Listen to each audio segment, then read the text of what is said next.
Headlines brought to you by Chitale बंधू.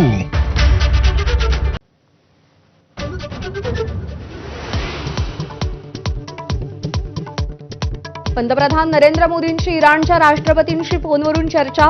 वाढता तणाव, जीवितहानी आणि पायाभूत सुविधांच्या नुकसानाबद्दल मोदींकडून चिंता व्यक्त. शांतता आणि स्थैर्यासाठी भारताच्या वचनबद्धतेचा मोदींकडून पुनरुच्चार.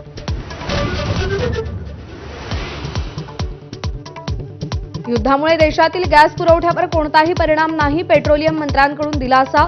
तर घरगुती सिलेंडरच्या बुकिंगसाठी शहरात 25 आणि ग्रामीण भागात 45 दिवसांची मर्यादा. आखाती देशातल्या युद्धाचा आजचा 14वा दिवस. होर्मुझची सामुद्रधुनी बंदच राहणार. इराणचे सर्वोच्च नेते मोज्तबा खामेनेईंनी ठणकावलं. शाळेतील निष्पापांच्या बळींचा बदला घेणार, खामेनेईंचा इशारा. धाराशिवमध्ये जिल्हा परिषद अध्यक्ष आणि उपाध्यक्षांची आज निवड.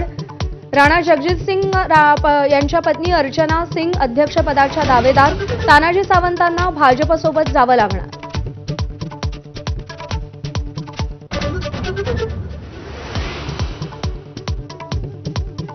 लातूर जिल्ह्यातल्या निलंग्यात एसटी डेपोमध्ये डिझेल भरताना भीषण आग. बस जागेवरच जळून खाक. डिझेल भरणारा ऑपरेटर गंभीर जखमी.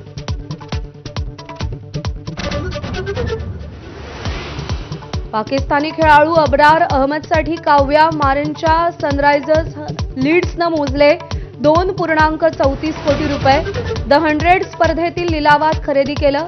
काव्या मारनचा हैदराबाद संघ ट्रोलर्सच्या रडारावर.